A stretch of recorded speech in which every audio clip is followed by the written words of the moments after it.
Have you ever wondered? It's a series of me wondering and asking questions about the world of Splatoon that probably no one has ever asked before. And if you clicked on this video, you may have noticed that this is part 2, so if you want to go check out part 1, go ahead. Just click on the little eye on the top right corner and go check out part 1. Or you could just watch part 2 first, which is this video, and then go check out part 1. That's your choice, not mine.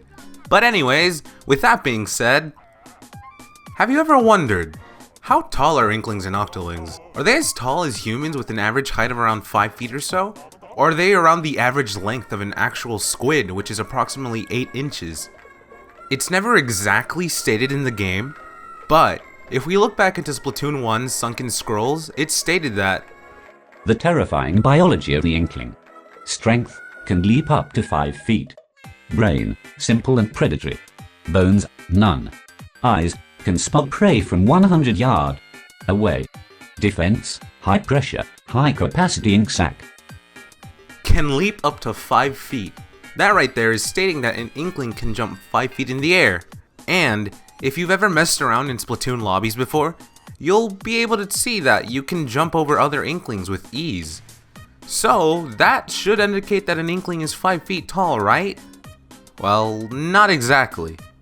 And this is because when an Inkling super jumps, that could be the 5-foot leap, thus proving that an Inkling isn't exactly 5 foot tall. And to further back this up, we have to go back into the Octo Valley and the Deep Sea Metro, in which you can see certain objects floating around in the area of different stages. Examples of different objects that can be seen are a Game Boy, an SNES, a GameCube, and much more.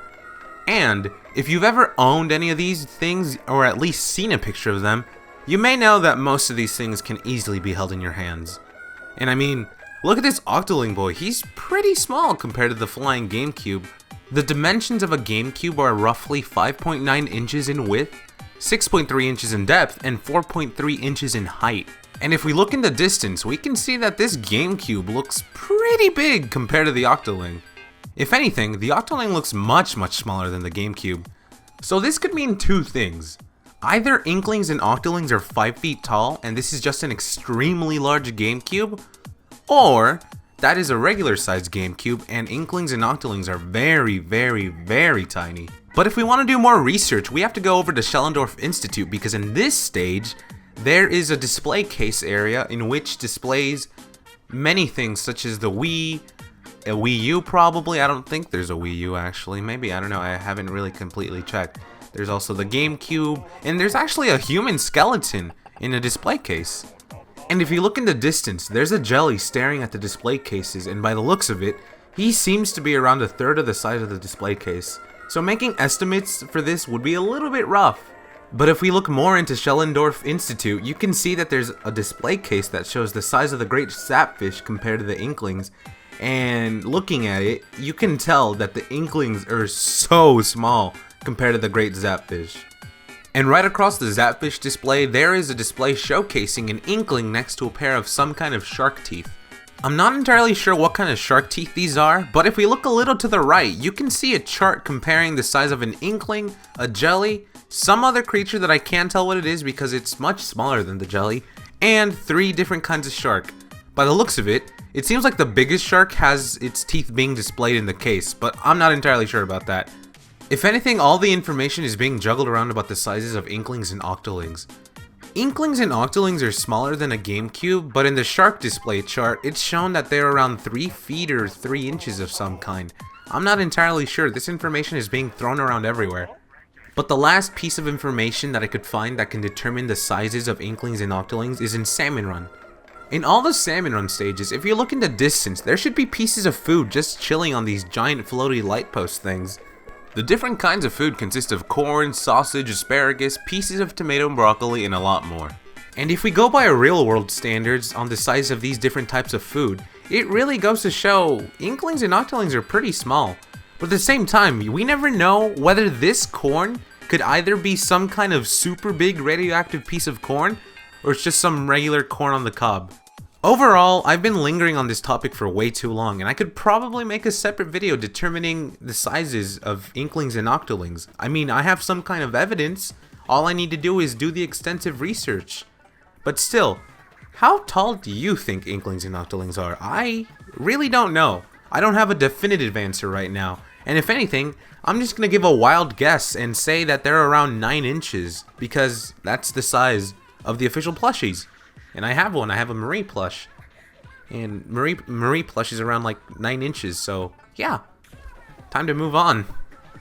Have you ever wondered, how does Judd determine who the winner of a turf war is? The answer to that may be as easy as saying whoever inked the most turf. But when it comes to matches that are literally neck and neck, how does Judd determine who the winner of the match is?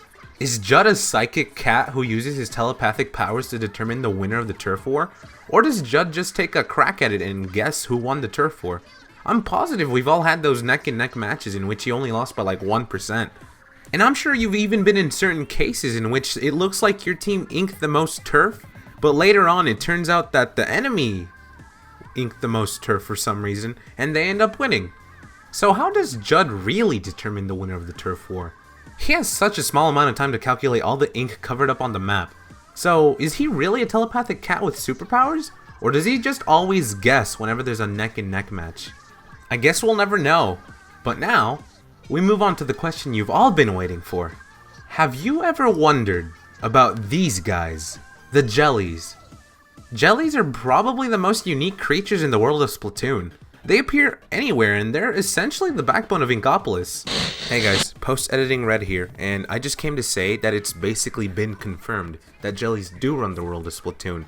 Because, if you go into the news on the Nintendo Switch, there's an article called Splatoon 2 Interview Part 2, The Jellyfish Conspiracy, and on the second question, Switch News asks, that makes me wonder if the jellyfish are the ones actually controlling the world of Splatoon. And Mr. Nogami, the director of Splatoon 2, replies, maybe you're right. And then he goes to talk about how jellies could be sponsors of the turf war, and they are probably supporting all of this. So, I guess you can say that in the world of Splatoon 2, it's basically confirmed that there's such thing as a president. So, you know what that means. Mr. President Gelrico could be president of the world of Splatoon, you never know. But hey, that's still really cool. But anyways, moving on with the video.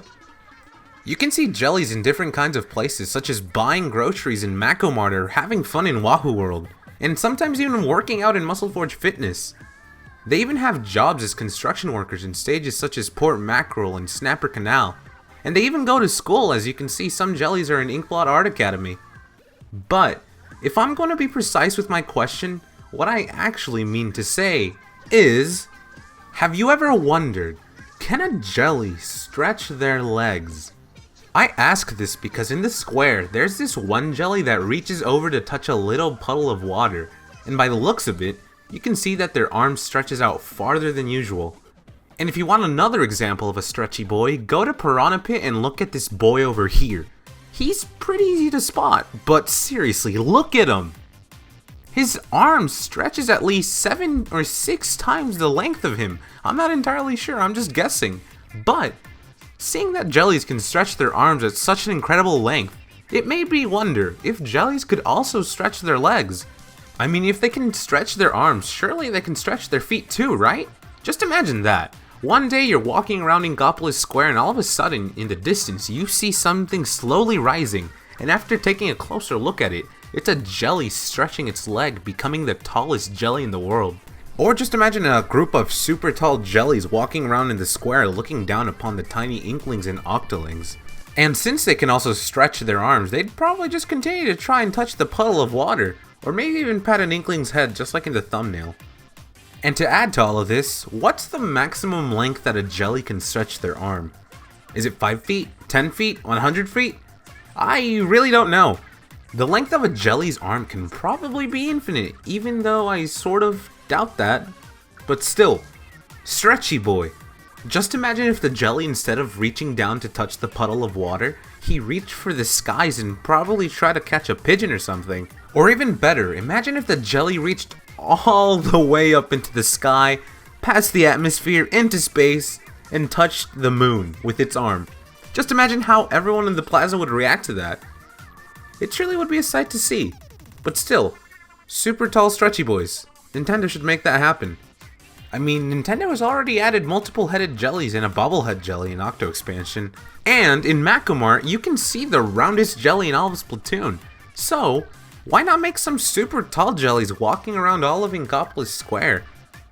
What do you guys think about that? But anyways, that is all I have for today, guys. Thank you all for watching and listening to my crazy questions that I come up with about the world of Splatoon.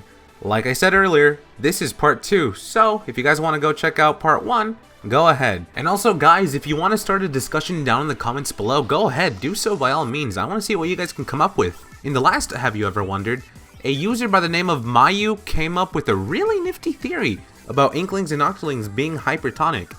If you don't know what that is, go check his comment out. It's pretty cool. So guys, remember, if you have any theories of your own, go ahead and share them down below, and I'll pin the best one. And if you guys want a part 3 maybe, go ahead and tell me as well. But guys, thank you very much for watching. Make sure to subscribe and hit that bell icon to be notified whenever we release a new video, and I will see you all in the next video. See you guys.